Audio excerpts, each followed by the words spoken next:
एक तुम लोग है ना क्वेश्चन 5th का बेटा ए वाला पैटर्न देखो।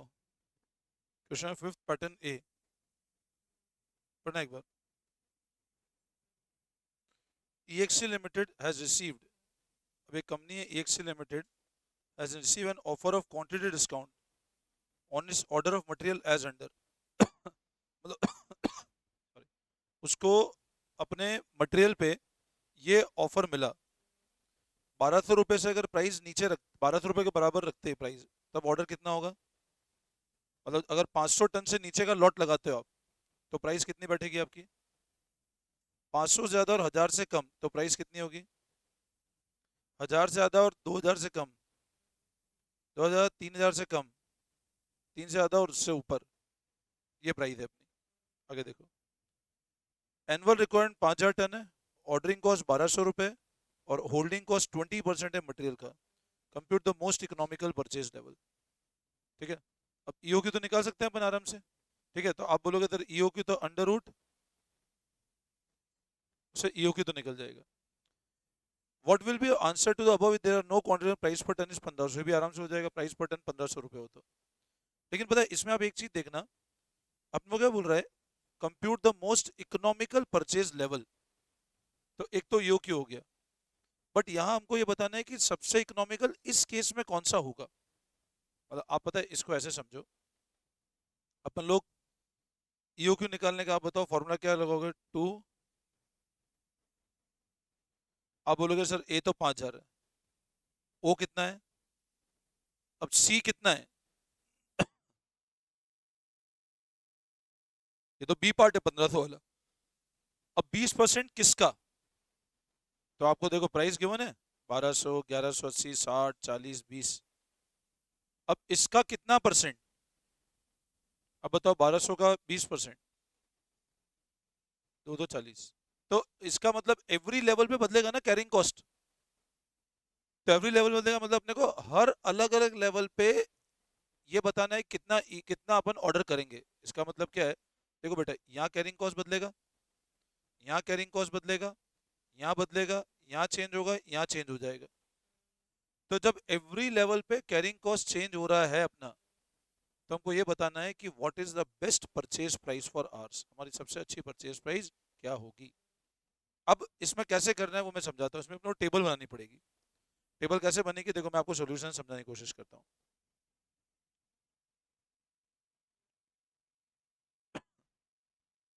एनुअल रिक्वायरमेंट कितनी है अपनी? पहला देखो, लेस देन, मतलब ऑर्डर साइज अगर 500 टन से नीचे हो, अगर ऑर्डर साइज किससे नीचे हो, अब 500 टन से नीचे, 500 से नीचे कुछ भी, 500 से नीचे 200, 300, 400, 500, 500 तो आएगा नहीं, 450। तो इनने क्या लिया, ऑर्डर साइज अज्यूम कर लिया कितना, ये अज्यूम किया। तो बताओ नंबर ऑफ ऑर्डर क्या होंगे? 5000 अपॉन 400। तुमको है ना ऐसी टेबल बनानी पड़ेगी, ऐसे क्वेश्चन एग्जाम में आते हैं, वहां पे आपको ऐसे टेबल बना के बताना पड़ेगा और उसको प्रैक्टिस कर लेना। मैं समझा रहा हूँ पूरा। बताओ number of total inventory cost कितनी होगी? 5000, क्या रेट है? क्या रेट है? 5000 इंटू 500 से नीचे लगेगा, 1200 रुपये रेट है। ऑर्डरिंग कॉस्ट कितनी होगी? 12.5 ऑर्डर है, और एक ऑर्डर करने की कॉस्ट कितनी है? 15600। समझ आ रहा है? कैरिंग कॉस्ट कितना, ऑर्डर साइज कितना है, व्हाट इज कैरिंग कॉस्ट, क्या प्राइस है? प्राइस क्या है?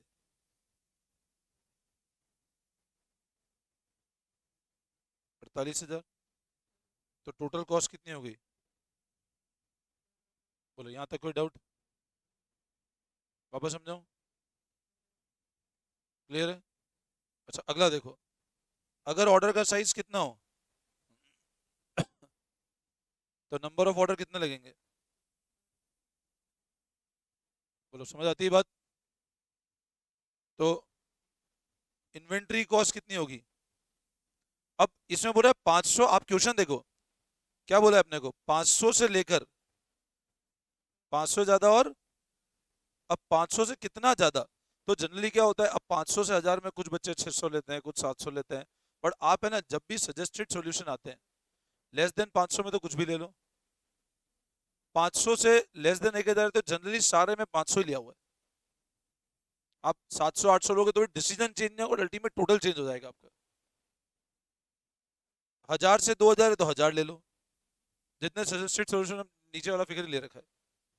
अब मैं ये नहीं बोल रहा हूँ यही लेना जरूरी है, आप कुछ भी लोगे डिसीजन चेंज नहीं होगा, बट आपको अगर अपना सॉल्यूशन इंस्टीट्यूट से मैच करना है तो ऐसे क्वेश्चन हमेशा लोअर लेवल वाला फिगर ले लेना। 2 से 3 तो 2 ले लो, 3000 और उससे ऊपर तो 3 ले लो। समझे बात को? तो आप देखो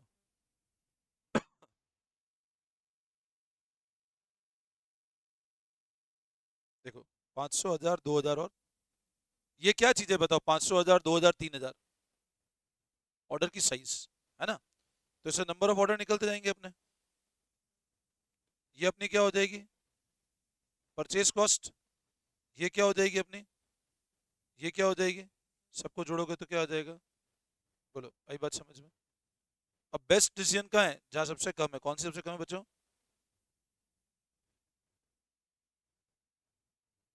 सबसे कम मतलब ऑर्डर थे 1000 से लेके 2000, कराऊं क्या तुम बोलो तो? बट तुम्हें ना इसको करना जरूर, आप क्या टेबल बना के करना, ऐसे एग्जाम में क्वेश्चन आते हैं टेबल में देख लेना कितने कॉलम, मतलब पता है ये क्वेश्चन आएंगे ना तो पहले से ऐसा फॉर्मेट याद करके जाना कितना कॉलम बनाना है, वरना वहां जाके सोचना पड़ता है, फिर 10 बार काटना पड़ता है अपने को। पहले से समझ लो ऐसे क्वेश्चन आए, ये नहीं बनाओगे तो चलेगा सही, इसका कोई जरूरत नहीं है। 1 2 3 4 5 6, 6 कॉलम बनाने हैं अपने को। ऑर्डर साइज उससे नंबर ऑफ ऑर्डर निकल गया, inventory cost, ordering cost, carrying cost, total cost. ठीक है बेटा, कर लोगे? करवाऊं क्या? बट कर लेना, तुमको समझ आ गया, लेवल लोअर लेवल लेना है अपने को हमेशा। इसी तरह ये देखो 2AO अपॉन सी, ये नॉर्मल बोल रहा है बी पार्ट, कि मान लो प्राइस 1500 हो तो EOQ क्या होगा, तो EOQ कितना होगा 200। अब समझाओ, क्लियर है बिल्कुल? कोई दिक्कत? आगे बढ़ जाए, ठीक है।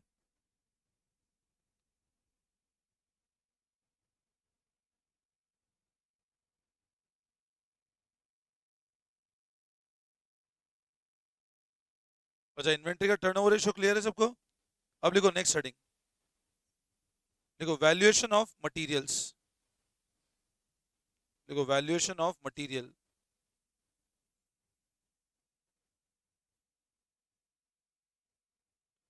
वैल्यूएशन ऑफ मटेरियल,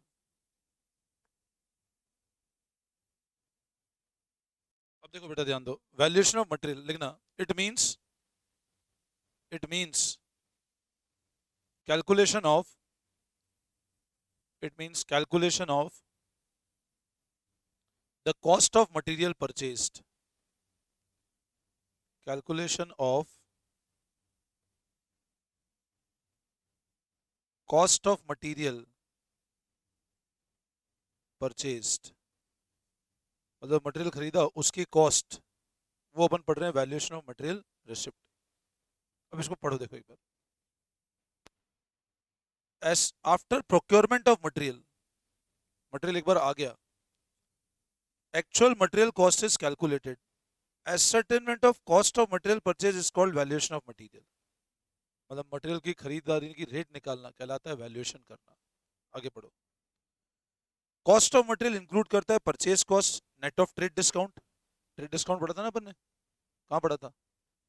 11th है ना trade discount, rebate, duty drawback, input credit and other cost incurred in bringing inventory to present location, मतलब क्या क्या इंक्लूड करेगा, purchase cost, net of trade discount, rebate, duty drawback, इन ये सब हटेगा, ट्रेड डिस्काउंट हटेगा, ड्यूटी ड्रॉबैक हटेगा, इनपुट क्रेडिट हटेगा, and other cost incurred in bringing inventory present location condition, ये इंक्लूड होगा।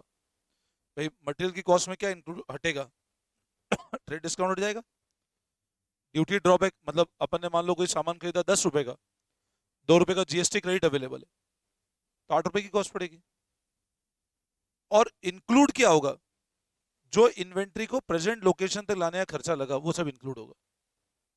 भाई मान लो मैंने 8 रुपए की इन्वेंट्री खरीदी डबोक से, यहाँ लेकर आया 1 रुपये ट्रांसपोर्टेशन कॉस्ट और लगा, तो यहाँ 9 रुपये की होगी ना।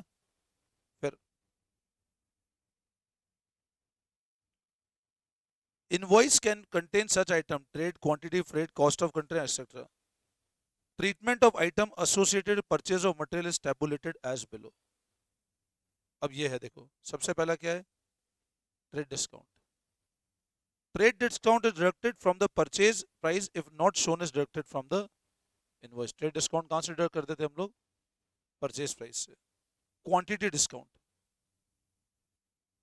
Quantity discount also shown deduction deducted from the purchase price. आप तो सिर्फ ट्रेड डिस्काउंट को परचेज प्राइस से डिडक्ट करना है, इतना ध्यान नहीं रख पाओगे आप तो। ट्रेड डिस्काउंट को प्राइस से अपने को लेस करने का है। Cash discount not deducted. भाई कैश, ऑब्वियस सी बात है ना, मैंने कोई चीज 9 रुपये में खरीदी, सामने वाला बोल रहा है भैया 2% का कैश डिस्काउंट दूंगा, तो भी प्राइस तो 9 ही रहेगी ना। कैश डिस्काउंट प्राइस को थोड़ा कम कर देगा। सब्सिडी डिडक्ट होगा, रोड टैक्स इंक्लूड होगा, कॉस्ट बढ़ेगा ना रोड टैक्स से। जीएसटी अगर क्रेडिट मिलेगा तो इंक्लूड नहीं करेंगे, क्रेडिट नहीं मिलेगा तो इंक्लूड करेंगे। कस्टम ड्यूटी ऐड करेंगे। डीमरेज, डीमरेज मतलब क्या होता है, पेनल्टी लग गई। आज जैसे मान लो, अज्यूम करो मैं तुमको पढ़ा रहा हूँ, लाइट जल रही है, यहाँ पेनल्टी लगा दी बिजली विभाग ने मेरे ऊपर, तुम भरो पेनल्टी। भाभी को बोला भाभी तू भर पेनल्टी, तो सर मैं क्यों भरूंगा पेनल्टी। हाँ, बोले मैं कुछ नहीं भरने वाला, बोला मेरी पेनल्टी नहीं भरता मैं। हाँ, तो अब मैं बताओ, पेनल्टी की कॉस्ट जो है वो मेरी गलती के कारण लगी, कॉस्ट में इंक्लूड नहीं कर सकते उसको, तो पेनल्टी इज नॉट इंक्लूड। डीमरेज मतलब पेनल्टी है, ध्यान रखना। ये टेबल इंपॉर्टेंट है, पूछ लेते हैं इसका ट्रीटमेंट बताओ थ्योरी के अंदर, ट्रीटमेंट बताओ। डिटेंशन चार्जेस और फाइन ये भी इंक्लूड नहीं होगा। पेनल्टी वही, ये सब चीजें पेनल्टी की बात है, सारी की सारी अलग अलग नाम है पेनल्टी के। इंश्योरेंस, अगर इंश्योरेंस यहां तक आने का लगा, आप लोगों ने AS2 पढ़ा, इन्वेंट्री वैल्यूएशन, उसमें आपने पढ़ा होगा इन्वेंट्री को प्रेजेंट लोकेशन बुलाने का जो खर्चा होता है ना, वो इन्वेंट्री कॉस्ट में होता है। यहाँ आने के बाद कोई भी खर्चा होता है इन्वेंट्री कॉस्ट का पार्ट नहीं बनता है। ध्यान है ना कि वो सारा खर्चा which is incurred till the inventory is brought to its present location, वो इंक्लूड होगा कॉस्ट में। यहाँ आने के बाद कोई खर्चा तो कॉस्ट का पार्ट है ना, तो वही बात है। Insurance for protecting good added with the cost of purchase, but यहाँ आने के बाद है तो इंश्योरेंस इंक्लूड नहीं होगा। Commission brokerage added with the purchase cost. Freight inward, carriage inward include होता है ना, डायरेक्ट एक्सपेंस, आउटवर्ड नहीं होता है। कंटेनर की कॉस्ट है, अब जैसे आज पेप्सी है, तुम बिस्लरी लेके आते हो, बिस्लरी की बोतल आती है, बोतल वापस लौटाते हो नहीं लौटाते हो, या रख लेते हो, मतलब आप जो प्राइस पे करो बोतल की कॉस्ट इंक्लूड है। और मान लो अपन पेप्सी की लाते हैं बोतल, अपन वाली बोतल पेप्सी की, वो प्लास्टिक वाली नहीं, कांच वाली बोतल जो आती है, वो रिटर्न करना पड़ता है ना, तो उसकी कॉस्ट इंक्लूड नहीं है। तो नॉन रिटर्नेबल कंटेनर तो ऐड होगी कॉस्ट, रिटर्न नहीं करना है, और रिटर्नेबल है वहाँ इंक्लूड नहीं होगा। शॉर्टेज, अब शॉर्टेज में वापस वही बात है, नॉर्मल और अब नॉर्मल, ये कंसेप्ट आइडिया है, नॉर्मल अब नॉर्मल आइडिया है सबको, लक्ष्य। नॉर्मल लॉस अब नॉर्मल लॉस पता है कहाँ पढ़ा, गुडल में कहा था नॉर्मल लॉस अब नॉर्मल लॉस। नहीं नहीं नहीं, वो नहीं बेटा, वो नहीं, वीरेंद्र कहाँ पता है। अच्छा, आपने वो उस टाइम पढ़ा होगा, सप्लीमेंट्री रेट जब पढ़ाया था मैंने, ठीक है। तो तुम लोगों को मैं नॉर्मल अब नॉर्मल कंसेप्ट बताया था एक बार, है ना, क्लास का बता दूंगा मैं। नॉर्मल लॉस बाकी को पता होगा, प्रोसेस में पढ़ा था। नॉर्मल लॉस मतलब अनअवॉइडेबल लॉस है, और उसमें क्या करते हैं, प्राइस को इन्फ्लेट करते हैं अपन लोग। हाँ, पेट्रोल में एग्जांपल दिया था ना कि पेट्रोल इवोपरेट हो गई, सही, और जिसको अवॉइड नहीं कर सकते हैं वो नॉर्मल, और जिसको अवॉइड किया जा सकता है वो अब नॉर्मल। ठीक है, ये जिन्हें नहीं पढ़ा मैं बता दूंगा एक बार आपको, 2-3 बच्चे जिन्हें नहीं पढ़ा है ना। तो shortage due to normal reason वो सब में डिवाइड करना है, और अब नॉर्मल रीजन है तो हमको खुद को बियर करना है वो। तो आप है ना यहाँ पे जहाँ कॉस्ट लिखा ना, वहाँ लिख दो रेफर पेज 2.13 टेबल, ये बहुत इंपॉर्टेंट टेबल है, बहुत इंपॉर्टेंट है ना, मतलब क्वेश्चन रहता ही है थ्योरी के अंदर। Page 2.13 table. और अब बेटा एक बार है ना आप इलस्ट्रेशन 1 देखो।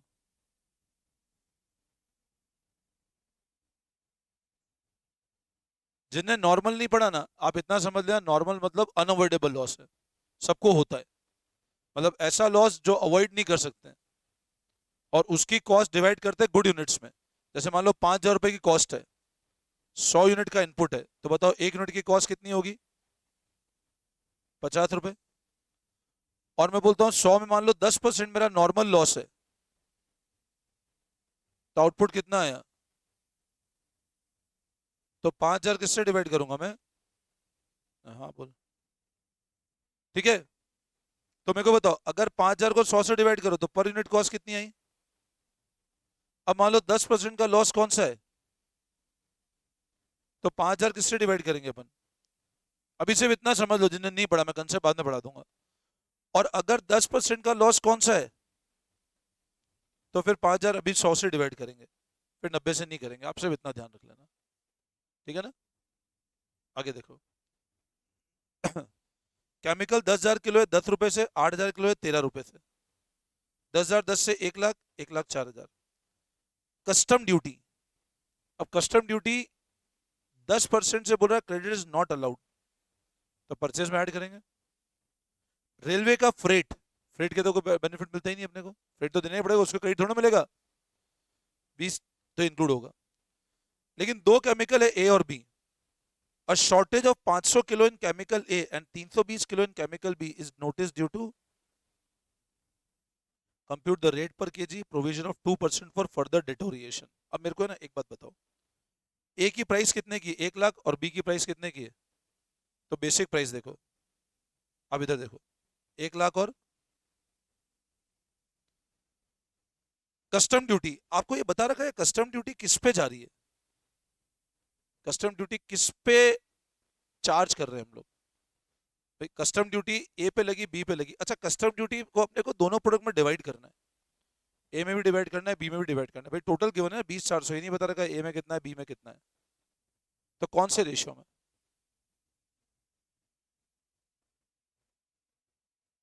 या 10,000 और 8,000 किलो के रेशियो में? मतलब देखो, आपके पास 1 लाख और 1,04,000 तो वैल्यू है, और 10,000 8,000 इसकी क्वांटिटी है, तो क्वांटिटी के रेशियो में बांटो कि वैल्यू के रेशियो में बांटो? कस्टम किस पे ज्यादा लगेगा? कस्टम हमेशा किस पे लगता हो, क्वांटिटी पे वैल्यू पे लगता होगा ना। आज मैं मान लो गोल्ड इंपोर्ट करके ला रहा हूँ, तो उसकी वैल्यू ज्यादा है, और टीवी इंपोर्ट कर रहा हूँ तो गोल्ड क्वांटिटी कम है बट वैल्यू ज्यादा है, तो कस्टम ज्यादा होगा, टीवी पे कस्टम कम होगा। अच्छा, इसी तरह रेलवे का फ्रेट, ये भी टोटल गिवन, रेलवे फ्रेट ये रहा 3,840। अब फ्रेट किस पे लगता होगा बोलो? फ्रेट तो क्वांटिटी, भाई गुड्स का बड़ा क्वांटिटी, तो उसको डिवाइड कैसे करोगे? तो आप देखो, ध्यान दो, कस्टम ड्यूटी वैसे तो बोल रहा है 10% है, तो इसका 10%, इसका 10%। फ्रेट 10:8, मतलब 5:4 का रेशियो है। फ्रेट डिवाइड टोटल कॉस्ट कितनी है, 112,113। बोलो, यहां तक तुमको कोई दिक्कत? वापस समझाओ कि यहां तक बेटा? हाँ, आ गया समझ में? अच्छा, अब मेरे को बताओ क्वांटिटी कितनी थी बच्चों? 10,000 और 8,000 थी। 10 और 8 में शॉर्टेज कितना था? 10 और 8 में 500 और 320 शॉर्टेज, 9,500, और नॉर्मल था ना, इस लेस कर दिया। और 2% और डिटोरिएशन हो सकता था, तो इसका 2% और घटा दिया। मैं बोला 2% और डिटोरिएट हो जाएगा, प्रोडक्ट बड़ा बड़ा खराब हो जाएगा, तो नेट क्वांटिटी कितनी अवेलेबल बच्चों? तो ओवरऑल को इससे डिवाइड कर दो, तो ये प्राइस पर आ जाएगी। बोलो, वापस समझाओ, कराऊं क्या तुमको? तो पहले आप बनाओगे स्टेटमेंट ऑफ कॉस्ट और ये क्वांटिटी अवेलेबल, और डिवाइड, बट तुम लोग है ना कर जरूर लेना, और बोलो मैं कराना, मैं करा देता हूँ, पक्का हो जाएगा? ठीक है। फिर अब नॉर्मल होता ना, तो आप 10 में से सिर्फ इसको ही लेस करते, 200 करके लेस कर देते, 9,800 से डिवाइड करते, इसको लेस करते ही नहीं अब नॉर्मल होता तो। अब नॉर्मल का लॉस तो हमको बेयर करना है ना, तो कोई इंपैक्ट नहीं, अब नॉर्मल लॉस में कुछ भी नहीं करना है अपने, क्वांटिटी में को छेड़ना ही नहीं अब नॉर्मल लॉस में, सिर्फ नॉर्मल। लॉजिक समझो ना भाई, अगर 10,000 को अगर आप मान लो अब नॉर्मल लॉस है, तो भी वो तो हमको बेयर करना है, प्राइस बढ़ने ही नहीं चाहिए, और नॉर्मल लॉस है तो आप डिवाइड करोगे कम से। आई बात समझ में? करवाऊं? ठीक है, अगला देखो। Illustration 2। At what price per unit part number A32 would be entered in store ledger if the following invoice was received from supplier? A32 1000 रुपए का है, 200 रुपए का डिस्काउंट हो गया। ये कौन सा डिस्काउंट है?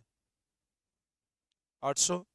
जीएसटी 12% है, नॉन रिटर्नेबल बॉक्स है, तो इसको तो इंक्लूड करना ही पड़ेगा अपने को। 2% कैश डिस्काउंट, पेमेंट 30 दिन, कुछ नहीं करना है। कैश डिस्काउंट तो इंक्लूड, प्राइस में इंक्लूड होना ही ना कैश डिस्काउंट, आपको हटाना नहीं 2% को। Document substantiating payment of GST are enclose for claiming input credit, तो आपको इनपुट मिल जाएगा, तो ये कॉस्ट में कभी नहीं बनेगा। तो आप बताओ 800 में 96 जोड़ा था ना अपन ने, अब ये प्राइस नहीं बनेगा कॉस्ट का, तो 800 में डायरेक्ट कितना जुड़ेगा सिर्फ, तो कितना हो गया? तो देखो कितने यूनिट है। Cash discount finance charge include नहीं करेंगे, इनपुट ये बोलता ना, ये नहीं इंक्लूड किया, बोला नॉट होता तो इसको भी इंक्लूड कर देता मैं। वापस से कहूँ, वापस समझाऊंगे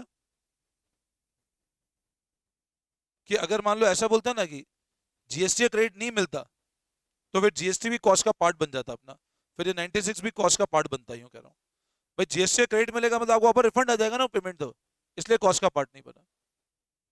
वापस समझाऊं? नोट तो बस कैश डिस्काउंट नॉट इंक्लूडेड और इनपुट क्रेडिट नहीं है। एग्जाम में इतना संपट ही नहीं रहता कि नोट भी लिखना है अपने को। हाँ, एग्जाम में तुम्हारे को ये ध्यान ही नहीं रहे, क्वेश्चन होता है, बड़ी बात है। समझ आया? पेपर ऑलरेडी बहुत लेंदी आता है कॉस्टिंग का। कोई दिक्कत? क्लियर है बिल्कुल? अब इसमें एक थ्योरी है छोटी सी, स्टोर रिकॉर्ड। तो स्टोर के रिकॉर्ड अपन ने अभी जो पढ़ा था वैल्यू, तो उसमें लिखो आप इलस्ट्रेशन 1 और 2। 1 2 है कौन से? हाँ 1 2, इलस्ट्रेशन 1 2 सॉल्व करने वहां लिख लो, जहाँ थ्योरी लिखी वहां लिख लो इलस्ट्रेशन 1 2 करने, तो बाद में ध्यान नहीं रहेगा, रिवाइज करोगे तब। अब स्टोर के रिकॉर्ड कैसे मेंटेन करते हैं, मतलब how you are maintaining the record of store. देखो अब समझना, हम जब रिकॉर्ड ऑफ स्टोर की बात करते हैं, रिकॉर्ड मतलब अपन जो बही खाते रखते हैं स्टोर के, वो कैसे रखना है हिंदी में। तो स्टोर मतलब इन्वेंट्री के जो रिकॉर्ड होते हैं, कि अपने पास कितना इन्वेंट्री पड़ा है, कितना क्वांटिटी पड़ा है, कितना वैल्यू का पड़ा है, उसको रखने के 3 तरीके, bin card, stock control card और स्टोर लेजर। ये थ्योरी के लिए है वापस। तो अगला लिखो अब, स्टोर रिकॉर्ड।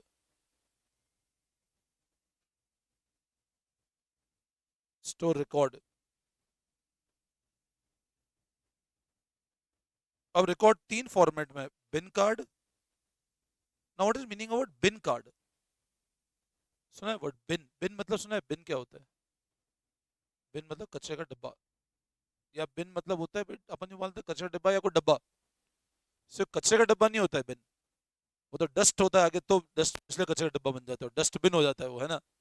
मतलब आगे उसके लगा दो डस्टबिन, तो कचरे का डब्बा बन जाता है वो, बट ये डस्ट नहीं लगा हो ना आगे, तुम्हारा डब्बा।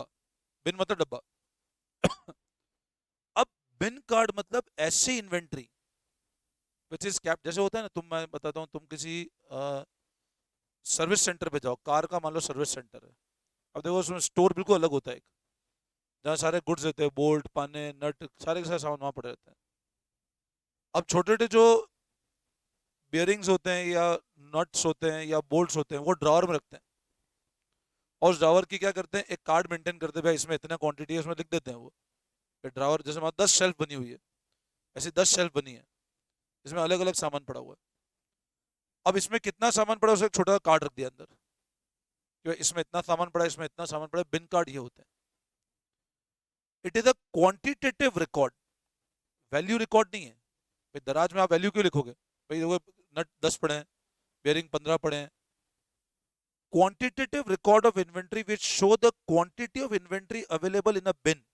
Bin मतलब डब्बा। Bin refers to box, container or space where the materials are kept.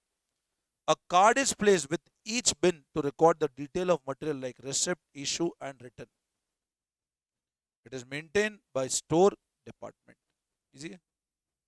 समझ आ गया? आगे, स्टॉक कंट्रोल कार्ड। अब स्टॉक कंट्रोल भी क्वांटिटेटिव रिकॉर्ड इन्वेंट्री का maintain by store department for every item of material. It is a record which shows the overall inventory position record in receipt issue. अब मतलब क्या, बिन तो दराज में रह रहा है और स्टॉक, सारे स्टॉक को रिकॉर्ड कर रहा है. बिन दराज में नहीं हो गई एक इन्वेंट्री कार्ड, मैंने कहा 10 ड्रावर का एक ही कार्ड बना दिया मैंने, अलग अलग तो पड़े हुए हैं, और 10 का एक बना दिया, वो हो गया पूरा स्टॉक का कंट्रोल कार्ड. बिन मतलब पर्टिकुलर दराज वाला कार्ड, और स्टॉक मतलब पूरा ओवरऑल कार्ड. क्वांटिटेटिव रिकॉर्ड है. समझ आया. अब आता है अगला, स्टोर लेजर. स्टोर लेजर मैंने आपको फाउंडेशन में पढ़ाया था जब इन्वेंट्री वाला चैप्टर पढ़ा था अपन. रिसिप्ट, इशू, बैलेंस, वैसे कॉलम बनेंगे. अब सबसे अच्छा इन्वेंट्री को रिकॉर्ड मेंटेन का तरीका है स्टोर लेजर का. ये डिसएडवांटेज है, कुछ भी काम के नहीं है पढ़ने के लिए ना, ये कुछ मत पढ़ना, सिर्फ बेसिक ध्यान रखना बिन और स्टॉक क्या होता है. No need to any disadvantage advantage. Store ledger is maintained to record both cost issued and those in. It is a subsidiary ledger to main cost ledger. It is maintained by cost. The source of document for posting the ledger are good receive, material requisition. तो store laser क्या होता है? It is a record maintained to record both quantity and cost issued और जो stock में है. Subsidiary ledger है to main cost ledger. Maintain कौन कर रहा है? कॉस्ट या अकाउंट्स डिपार्टमेंट. वो समझ आया स्टोर लेजर. तो स्टोर लेजर क्या है, क्या रिकॉर्ड करता है? क्वांटिटी और कॉस्ट. ये वो फाइनेंशियल अकाउंटिंग पढ़ा था, वो ये कॉस्ट अकाउंटिंग में तो ये पढ़ रहे हो आप.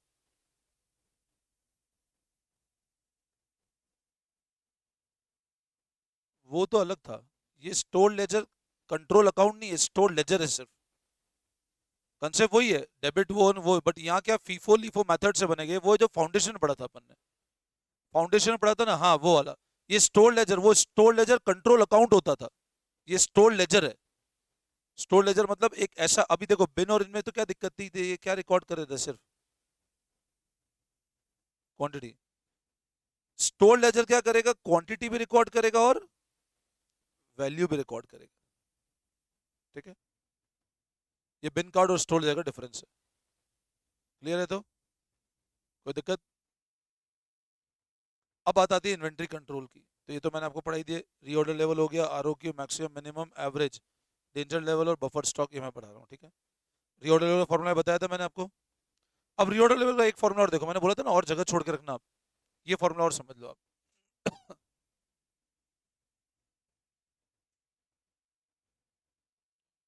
तो और ये लिखो formula, minimum level plus average consumption into average reorder period. अब आप ध्यान दो, फॉर्मूला था reorder level is equal to minimum level. एक तो वो फॉर्मूला बताया था maximum consumption to maximum reorder period. एक और फॉर्मूला हो सकता है, दोनों से आंसर अलग अलग आएंगे, ध्यान रखना, आंसर सेम नहीं आते. Minimum level plus average consumption into average reorder period. भाई मिनिमम मतलब मैंने कहा यार मेरे यहाँ पे 200 यूनिट की इन्वेंट्री को तो मेरे को छेड़ना ही नहीं है, हाथ ही नहीं लगाता हूँ मैं इसको. तो जैसे होता है ना, अपन घर में कैश रखते हैं ना, मेरे घर में मान लो, अपन कैश भी तो ये सोच सकते हैं कि अपन स्टॉक आउट नहीं हो, कभी ऐसा नहीं हो कैश है ही नहीं मेरे पास में, ये सोच के रखते हैं ना. तो एक तो मैंने कहा भैया, एक फॉर्मूला होता है जब मैक्सिमम इनटू मैक्सिमम. एक ये वाला क्या लॉजिक है, मैंने कहा मेरे घर में 2 लाख कैश हो रहा है, 20,000 रुपए कैश में कभी छेड़ता ही नहीं हो, ये इमरजेंसी फंड है, 20,000 रुपए हाथ ही नहीं लगाना है. तो ये क्या हुआ? Minimum level. 20,000 तो हमेशा रहेगा इसे, इन स्टॉक हमेशा 20,000 रुपए मिलेंगे आपको. एवरेज कंजम्पशन इनटू, मतलब मैं इसी पे खेल रहा हूं पूरा का पूरा, सिर्फ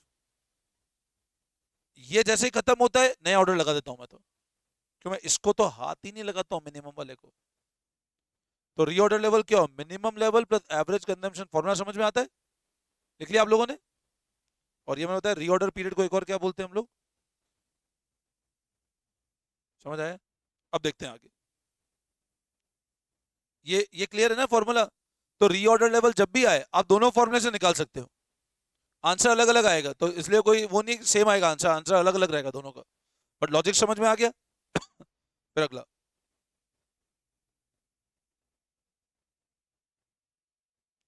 एवरेज लेवल में जगह छोड़ाई थी. एक तो ये वाला तो मैंने आपको बताया था फॉर्मूला, एक और फॉर्मूला देखो,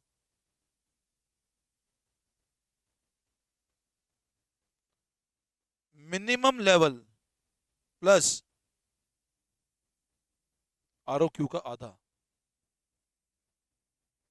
minimum level plus R O Q का आधा। मैंने कहा इसको तो छेड़ना ही नहीं है अपने को। तो एवरेज कितना मेंटेन होता है जब मैं नया ऑर्डर करता हूं, उसी को तो यूज कर रहा हूं मैं। अपन कैरिंग कॉस्ट का फॉर्मूला क्या लगाते हैं, तो इसका एवरेज ही तो है ये मेरी इन्वेंट्री।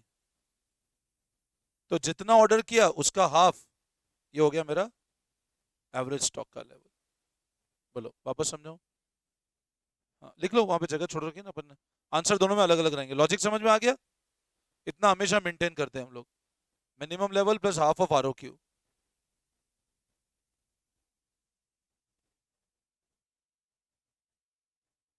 कोई डाउट?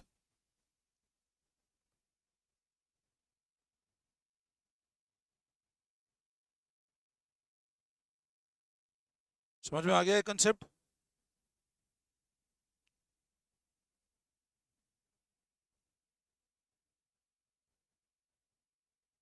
बस अब इसमें 2 दिन का चैप्टर और है बस, ये है ना।